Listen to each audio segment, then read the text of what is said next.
Hello नमस्कार साथियों, कैसे हैं आप सभी लोग। मैं गौरव पचौरी आपके सबसे प्यारे YouTube channel GP breaking news में आपका स्वागत करता हूं। आज हम आपको बताने जा रहे हैं कि जंतर मंतर में जो प्रोटेस्ट आंदोलन हुआ है उसमें सरकार को झुकना पड़ा और जो छात्रों की मांग थी वो मांग काफी हद तक पूरी हुई है और धर्मेंद्र प्रधान को इस्तीफा देना पड़ा है। यहाँ पर सबसे बड़ा सवाल देखने का ये है कि सरकार को इसका फायदा मिलेगा या नुकसान। इससे पहले मैं आपको कुछ पंक्ति बता रहा हूं कि संघर्षों के साये में इतिहास हमारा पलता है, जिस ओर जवानी चलती है उस ओर जमाना चलता है। 10, 11, 12 साल के इतिहास में ये चीज तो साबित हो गई, जो सरकार किसी के सामने नहीं झुकती या जिस सरकार में इस्तीफे नहीं होते, छात्रों के आंदोलन ने, सभी के संगठन ने ये चीज तो साबित कर दी कि झुकाने वाला होना चाहिए, झुकना पड़ेगा और सरकार झुकी।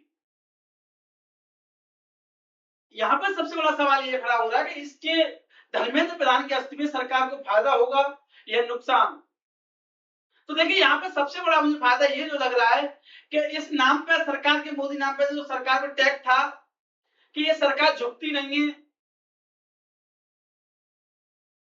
या मानती नहीं है या मनमानी करती है, ये लोगों के अंदर जो भ्रम था इस चीज को लेकर के, तो ये चीज तो साबित हो गई। या इनमें मंत्रियों के इस्तीफे नहीं होते, ये जितने भी मुद्दे थे, जितनी भी बातें थी, उन सभी बातों का जवाब आपको धर्मेंद्र प्रधान के इस्तीफे से मिल गया है कि कुछ भी हो सकता है।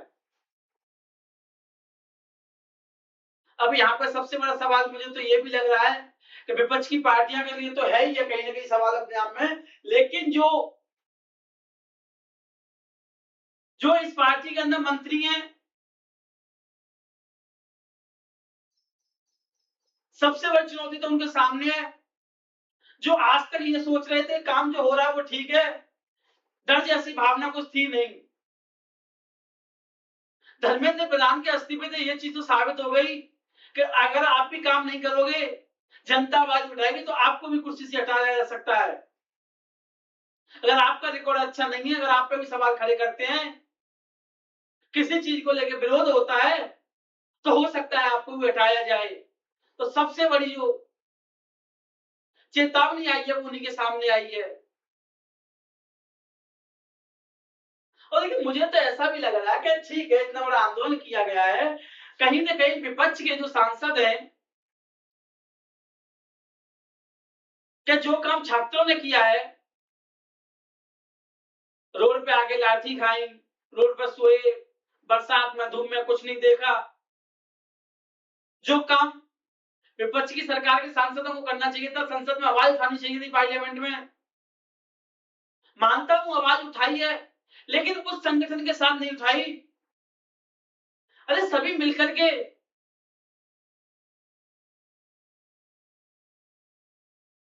पूरा जोर शोरों के साथ में सरकार को मनाने के लिए बात करते, तो छात्रों को क्यों रोड पे आना पड़ता। और देखिए खुश खुशी तो इस बात की है कि धर्मेंद्र प्रधान ने इस्तीफा दिया है, लेकिन कहीं ना सोचने वाली बात यह भी है कि ये जो परीक्षा कराती है एनटीए, आपने कभी उसके आंकड़े को जानने की कोशिश की है कि क्या ये आंकड़ा है उसका, कि जो एजेंसी लगभग लगभग 270 पेपर कराती है और जिसमें करीब 600 करोड़ बच्चे पेपर देते हैं, उसमें कितने लोग होंगे, 5000, 500, 400, 200, कितने होंगे? आपने कभी सोचा इस चीज़ के बारे में? आंकड़ा आपने देखा, जाना है?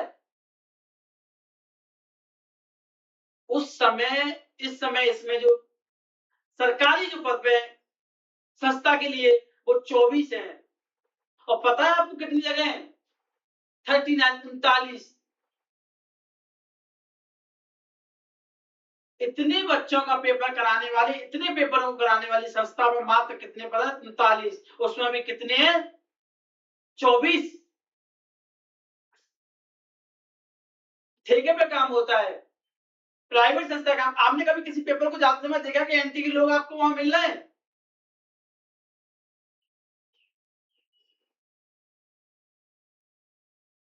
तो कहीं न कहीं ये सवाल तो अपने आप में खड़ा है ये, कि इतना बड़ा दायित्व होने के बावजूद भी आपने कितने लोगों को सिलेक्ट किया है? कि यहाँ पे ये सवाल खड़ा नहीं होता है कि क्या करना चाहिए था, कितने लोगों को नियुक्त करना चाहिए था?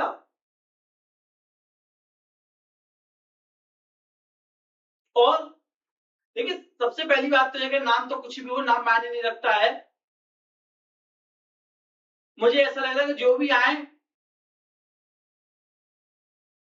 तो कहीं न कहीं आप सबसे पहला क्या देखोगे, जो पेपर एजेंसी से स्कूल तक जो पहुँच रहा है, उसको बीच में कितने लोग छुपा रहे हैं, या उनके सामने जो कैलेंडर आ रहा है, उसको जो पेपर हो रहे हैं, बच्चों के सामने जो डर बना हुआ है पेपर लीक को लेकर के, वो कितना डर को दूर कर पा रहे हैं।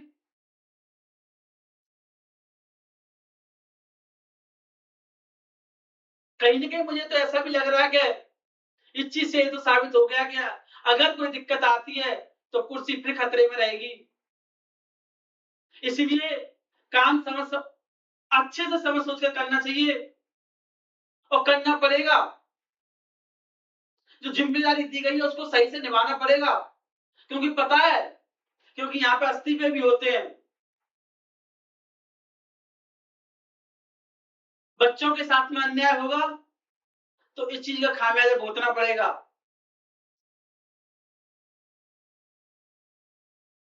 विपक्ष की सरकार है, ठीक है, फ़ायदा उठाएँगी, लेकिन कितना? वो आने वाले समय की बात है। ठीक है, आपको मुझे ऐसा भी लग रहा है कि आप 20 तारीख से पहले, 20 जुलाई से पहले जो आंदोलन हुआ है, उससे पहले अगर मान लेते, समय की राजनीति बहुत बड़ा महत्व होता है। देखिए, समय की वैल्यू तो हर जगह पे है ही है अपने आप में, लेकिन पॉलिटिकल यहाँ पे बहुत बड़ी बात होती है, अगर वो 20 तारीख से पहले मान लेते, तो बात कुछ और थी।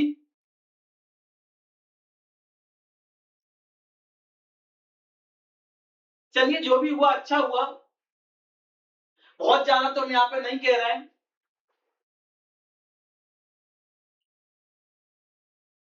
बहुत से विपक्ष की पार्टियों ने भाग भी लिया है इसमें। यहाँ पे देखिए, एक तो मुआवजे वाली बात की गई है, एक जो एफआईआर थी उसको लेके बात की गई है, और एक जो मुझे झकझोर देने वाली बात है वो ये आई है कि जो लाठीचार्ज किया है,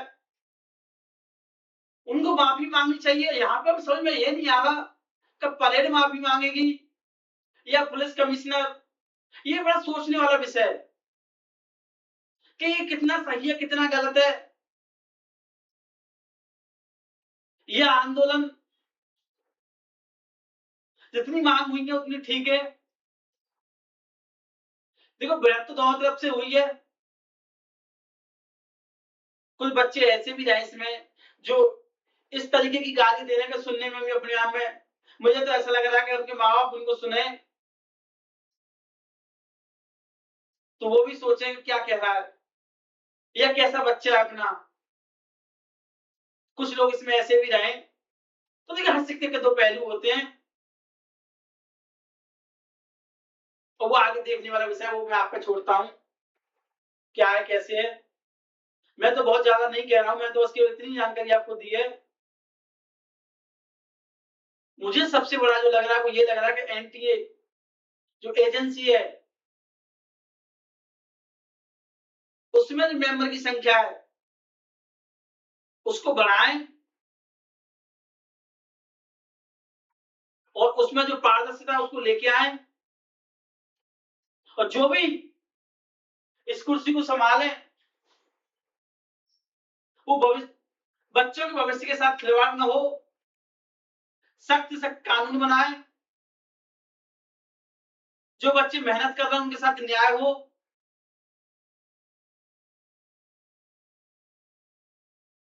बाकी कमेंट सेक्शन में आप बताइए कि आपकी राय क्या है। आपकी राय हमारे लिए सलाखों पे। अगर आप हमारे चैनल पर नए तो चैनल को सब्सक्राइब करें, लाइक करें, शेयर करें और कमेंट करें। ठीक है दोस्तों, कल मिलते हैं।